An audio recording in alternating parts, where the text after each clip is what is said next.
Baik, terimalah salam kasih dalam Dhamma, Sotihotu, Namo Buddhaya. Perkenankan, kami dari kelompok 4 yang beranggotakan Anatasari, Inung Kurnia Alim, Irma Erviana, dan saya sendiri, Yuli Triani, akan menyampaikan pendapat melalui audio terkait dengan tugas dari mata kuliah Samyutta Nikaya, yang mana mata kuliah ini diampu oleh dosen kita yaitu Bapak Kunarso, Magister Pendidikan Buddha, di mana tugasnya ini memerintahkan setiap anggota kelompok untuk menyampaikan pendapat mengenai 4 pertanyaan yang diajukan oleh Yaka Alawaka kepada Sang Buddha. Khususnya yaitu pertanyaan kedua yang berbunyi demikian: apakah yang akan membawa pada kebahagiaan? Jadi menurut saya pribadi, yaitu Yuli Triani, yang akan membawa kepada suatu kebahagiaan adalah perbuatan baik, seperti yang telah dijawab oleh Sang Buddha atas pertanyaan dari Yaka Alawaka.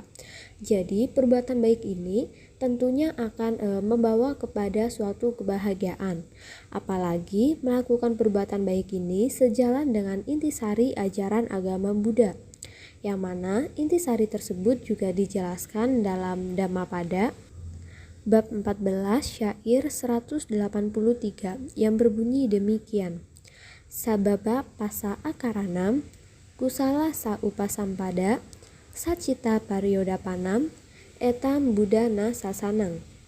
Artinya, janganlah berbuat jahat, perbanyaklah berbuat baik, sucikan hati dan pikiran, itu inti ajaran semua Buddha.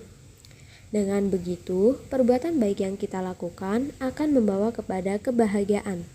Apalagi jika perbuatan baik ini didasari oleh niat ataupun kehendak, atau yang biasa disebut dengan cetana yang baik pula. Baik itu kehendak sebelum melakukan perbuatan, kehendak pada saat melakukan perbuatan, ataupun kehendak setelah melakukan perbuatan.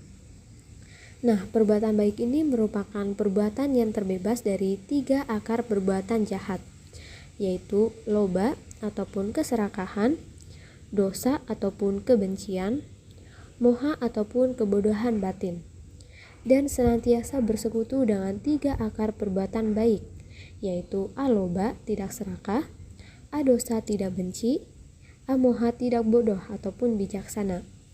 Dan perlu diketahui juga teman-teman, bahwa perbuatan baik yang dilakukan pasti akan membuahkan hasil yang baik pula, ataupun karma yang baik. Nah, di sini terdapat 10 jenis karma baik. Di antaranya adalah yang pertama, gemar beramal dan bermurah hati, yang akan mengakibatkan dengan diperolehnya kekayaan dalam kehidupan ini atau kehidupan yang akan datang. Yang kedua, hidup bersusila, yang akan mengakibatkan terlahir kembali dalam keluarga yang luhur, yang keadaannya berbahagia. Yang ketiga, bermeditasi berakibat dengan terlahir kembali di alam-alam surga. Yang keempat, berendah hati dan hormat, yang menyebabkan terlahir kembali dalam keluarga yang luhur. Yang kelima, berbakti berbuah dengan diperolehnya penghargaan dari masyarakat. Yang keenam, cenderung untuk membagi kebahagiaan kepada orang lain, yang akan berbuah dengan terlahir kembali dalam keadaan berlebih-lebihan dalam banyak hal. Yang ketujuh, bersimpati dengan kebahagiaan orang lain, yang akan menyebabkan terlahir dalam lingkungan yang menggembirakan. Yang kedelapan, sering mendengarkan Dhamma, yang akan berbuah dengan bertambahnya kebijaksanaan. Yang kesembilan, menyebarkan Dhamma, yang berbuah dengan bertambahnya kebijaksanaan. Dan yang ke-10, meluruskan pandangan orang lain, yang akan berbuah dengan diperkuatnya keyakinan. Jadi, dengan melakukan perbuatan baik tersebut, tentunya kita akan merasakan ataupun mendapatkan sebuah kebahagiaan. Baik itu kebahagiaan di kehidupan yang sedang kita jalani ataupun kehidupan yang akan datang. Itu merupakan pendapat dari saya. Kemudian pendapat dari saudari Anata itu seperti apa ya? Mari kita dengarkan. Baik, menurut saya, apakah yang akan membawa kebahagiaan? Menurut saya pribadi, yang akan membawa kebahagiaan yaitu dengan cara menguasai ajaran yang benar dan mempraktikannya akan membawa kebahagiaan. Bahagia menurut sebagian umat beragama itu juga memiliki sudut pandang sendiri. Selain bahagia di dunia, juga sebagian umat beragama itu meyakini kebahagiaan setelah kematian, seperti kebahagiaan surga. Menguasai ajaran yang baik itu merupakan peranan yang sangat penting dalam melakukan tindakan, baik ucapan maupun tindakan badan jasmani, sehingga kebahagiaan hidup itu akan dapat dicapai. Nah, kebahagiaan memiliki peranan yang sangat penting dalam kelangsungan hidup manusia karena kebahagiaan merupakan tujuan utama dari kehidupan manusia. Menguasai ajaran yang benar dan mempraktikannya itu contohnya seperti yang pertama, berdana atau kemurahan hati. Yang kedua, memiliki moral sila yang baik. Yang ketiga, pengembangan batin atau bawana. Yang keempat, menghargai atau menghormati orang lain, apacayana. Dan yang kelima, bergembira dengan pelimpahan jasa, patidana. Dan yang terakhir, ada bahagia karena mendengarkan dhamma. Nah, seperti yang saya katakan tadi, bahagia menurut sebagian umat beragama itu memiliki sudut pandangan sendiri-sendiri. Jadi menurut saya pribadi untuk menguasai ajaran yang benar dan mempraktikannya itu akan membawa kebahagiaan seperti contoh yang saya jelaskan tadi. Nah, untuk selanjutnya, bagaimana sih pendapat Mbak Inung tentang apakah yang akan membawa kebahagiaan? Mari kita dengarkan pendapat saudari Mbak Inung. Nah, kalau menurut pendapat saya, apakah sih yang akan membawa kebahagiaan? Yang akan membawa kebahagiaan itu adalah dengan kita mengembangkan UPK dalam diri. Nah, UPK itu kan artinya keseimbangan batin. Kalau batin kita seimbang, ketika senang misalnya, kita nggak akan terbuai dengan kesenangan itu. Kita netral gitu.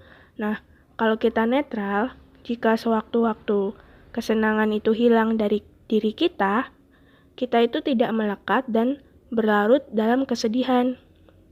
Jadi, kita bisa mengendalikan diri kita untuk bangkit dan semangat berbuat baik lagi untuk menuju kebahagiaan sejati.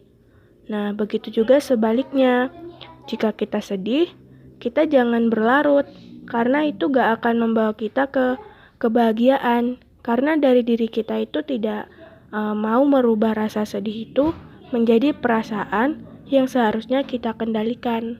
Kalau menurut saya, seperti itu. Kalau menurut kamu, gimana Irma? Kalau menurut pendapat saya sendiri tentang pertanyaan Yaka Alawaka yang kedua ya, jadi apakah yang akan membawa kebahagiaan? Kalau menurut pendapat saya itu dhamma yang dipraktekkan pasti akan membawa kebahagiaan. Nah, maksudnya gimana? Jadi dengan kita mempraktekkan dhamma di dalam kehidupan sehari-hari itu pasti akan membawa kebahagiaan. Nah, mempraktekkan dhamma dalam kehidupan sehari-hari itu seperti apa?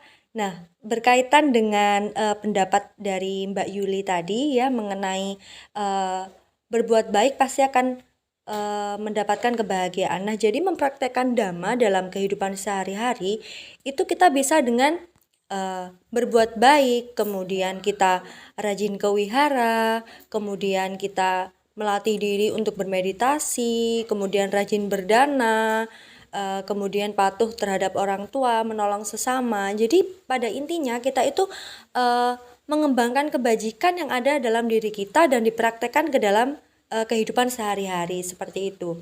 Jadi pada intinya kita harus mempraktekkan dhamma yang diajarkan oleh Sang Buddha itu ke dalam kehidupan sehari-hari. Mungkin itu pendapat dari saya sendiri. Nah, itu tadi adalah pendapat-pendapat dari kelompok kami, yaitu kelompok 4, terkait pertanyaan kedua yang diajukan oleh Yaka Alawaka kepada Buddha mengenai apakah yang akan membawa kebahagiaan. Semoga bermanfaat bagi kita semua. Sekian dari kami, Sotihotu Namo Buddhaya.